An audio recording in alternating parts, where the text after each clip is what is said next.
Assalamualaikum warahmatullahi wabarakatuh. Alhamdulillahi wassalatu wassalamu ala rasulillahi wa ba'd. Saudaraku, saudariku, semoga Allah subhanahu wa ta'ala merahmati dan memberkahimu. Siapa di antara kita yang tidak ingin hidup mulia, terhormat, memiliki kedudukan tinggi, bahkan di dunia dan di akhirat? Semua kita mendambakannya. Tetapi ketahuilah wahai saudara-saudariku, sebuah cita-cita, sebuah asa tidak bisa diraih dengan impian dan berpangku tangan. Ada jalan yang harus kita tempuh. Ada sebab-sebab yang harus kita lakoni, yang harus kita ambil. Nah, apa sebab atau jalan untuk meraih kemuliaan hidup di dunia juga di akhirat? Saudara-saudari kaum muslimin dan muslimat, rahimani Allah wa iyyakum. Sebab pertama seseorang bisa hidup mulia di dunia dan di akhirat, keyakinan yang kuat, al-i'tiqad, keyakinan yang pasti, iman yang hakiki bahwasanya Allah subhanahu wa ta'ala adalah zat yang maha mulia lagi maha perkasa, bahwa Allah subhanahu wa ta'ala adalah al-aziz, yang tidak ada sesuatu apapun mengalahkannya. Keyakinan kita bahwasanya Allah adalah sumber dari izzah kemuliaan itu. Dialah yang menganugerahkannya kepada seseorang. Ini sebab pertama. Kita harus yakin Allah maha mulia, Allah maha perkasa, Allah maha kuat, dan tidak ada satupun yang bisa mengalahkannya. Dan bahwasanya hanya Allah yang bisa memberikan kemuliaan kepada seseorang. Allah berfirman di dalam surat Ali Imran, "Qulillahumma malikal mulki tu'til mulka man tasha' wa tu'izzu man tasha' wa tu'izzu man tasha' wa tudhillu man tasha' biyadikal khair innaka ala kulli syai'in qadir." Artinya, katakanlah, ya Allah, Malikal mulk, yang maha memiliki kerajaan ini. Tu'til mulka man tasha', engkau berikan kerajaan, kekuasaan kepada siapapun yang engkau kehendaki. Wa tanza'ul mulka mimman tasha', engkau pula lah yang mengambil kekuasaan itu dari orang-orang yang engkau kehendaki. Tu'izzu wa tu'izzu man tasha' wa tudhillu man tasha', engkau memuliakan orang yang engkau kehendaki, engkau merendahkan, menghinakan orang yang engkau kehendaki pula. Biyadikal khair, di tanganmu lah segala kebaikan. Innaka ala kulli syai'in qadir, engkau maha berkuasa atas segala sesuatu. Maknanya wahai saudaraku, tidak ada kemenangan kecuali dengan Allah. Tidak ada ketentraman kecuali bersamanya. Tidak ada kesuksesan kecuali dengan taufik dari Allah subhanahu wa ta'ala. Jadi ini yang pertama, harus yakin kita. Apalagi seorang mukmin. Allah berfirman, wa antumul a'launa in kuntum mu'minin.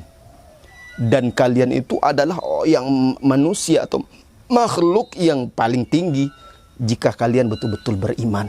Jadi keimanan kita harus kuat.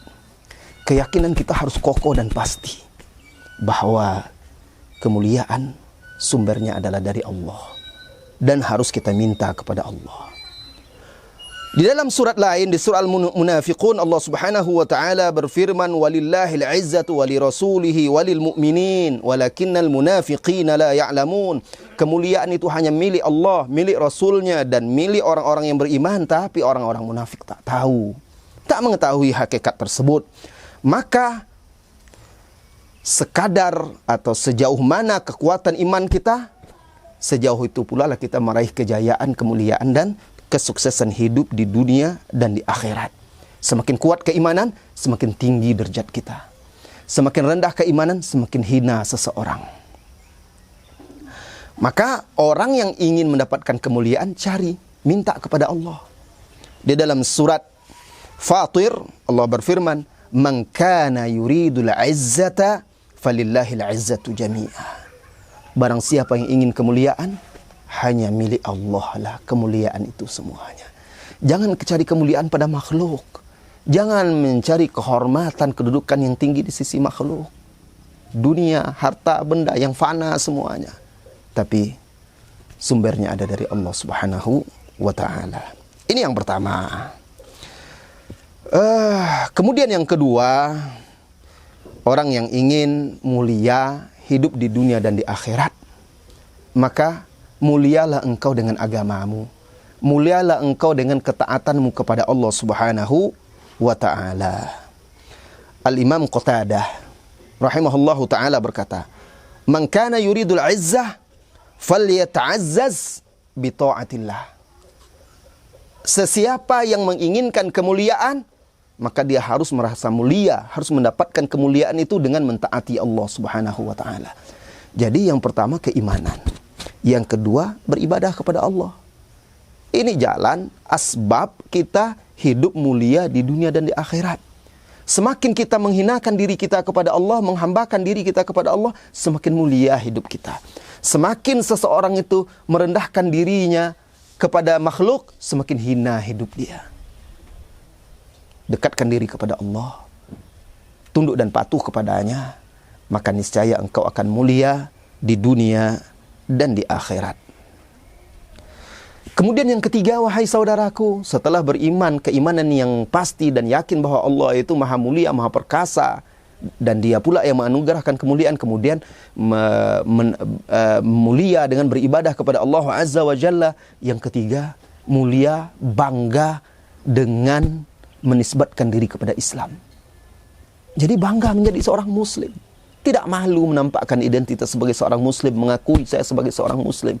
Bangga dengan ajaran-ajaran Islam, bangga dengan tuntunan-tuntunan Rasulullah sallallahu alaihi wasallam, baik itu akidah, ibadah, muamalah, akhlak, penampilan, kita bangga. Nah, ketika banyak kaum muslimin malu menampakkan identitasnya sebagai muslim, jati dirinya sebagai seorang muslim, lalu bangga dengan adat istiadat dan budaya orang-orang non-muslim, mengekor adat budaya non-muslim yang tidak sesuai dengan ajaran Islam, bahkan juga tidak sejalan dengan norma-norma budaya bangsa. Akhirnya apa? Dia jadi orang pengekor. Akhirnya menjadi rendah. Kenapa? Karena meninggalkan jati dirinya. Jadi kita harus bangga dengan agama ini. Agama ini agama yang mulia. Ya, agama yang diridhoi oleh Allah Subhanahu wa ta'ala.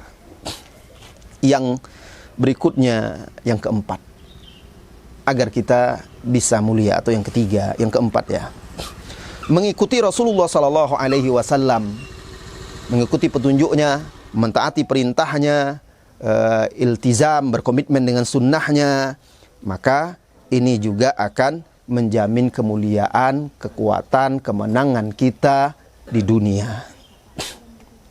Apa kata Rasulullah sallallahu alaihi wasallam di dalam hadis yang sahih? Wa ju'ila dzul was-sighara ala man khalafa amri. Dan dijadikan kehinaan, kekerdilan, kerendahan bagi orang-orang yang menyelisihi perintahku, kata Nabi sallallahu alaihi wasallam. Nah, hadis ini hadis sahih dari sahabat Abdullah bin Umar. Hadis ini diriwayatkan oleh Al-Imam Al-Bukhari secara ta'liqan, mu'allaq, dan juga dimausulkan oleh Imam Ahmad. Jadi dengan mengikuti Rasulullah sallallahu alaihi wasallam, benar-benar mencintainya, meneladaninya, kita akan mulia. Kemudian terakhir, setiap kita harus yakin, walaupun kondisi umat Islam sekarang misalnya berpecah belah, lalu sebagian mereka dijajah oleh orang-orang non-muslim, oleh musuh-musuh Islam, dan perpecahan di tengah mereka, perekonomian yang morat-marit, kita tidak boleh putus asa. Kita harus yakin pada akhirnya agama ini pasti akan dimenangkan oleh Allah Azza wa Jalla. Harus terus optimis, karena itu janji Allah Subhanahu wa Ta'ala. Allah pasti akan memenangkan agama ini. Di dalam Al-Quran banyak sekali Allah menegaskan itu. Yuriduna an yutfi'u nurallah biafwahihim wa ya'ballahu illa an yutimma nurah. Mereka ingin memadamkan cahaya Allah dengan lisan-lisan, mulut-mulut mereka, tapi Allah tidak mau kecuali menyempurnakan cahayanya. Agama Islam ini pasti akan jaya, pasti akan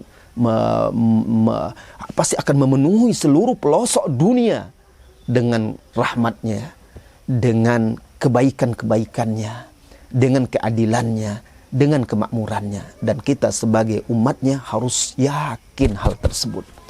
Inilah dia beberapa sebab dan jalan kita bisa meraih kemuliaan di dunia dan di akhirat. Mari saudaraku, kita raih kemuliaan dan kejayaan dengan keimanan dan keyakinan bahwa Allah Maha Mulia, Maha Perkasa, dan Dia pula lah yang akan bisa memberikan kemuliaan itu, mencari dan meminta kemuliaan darinya.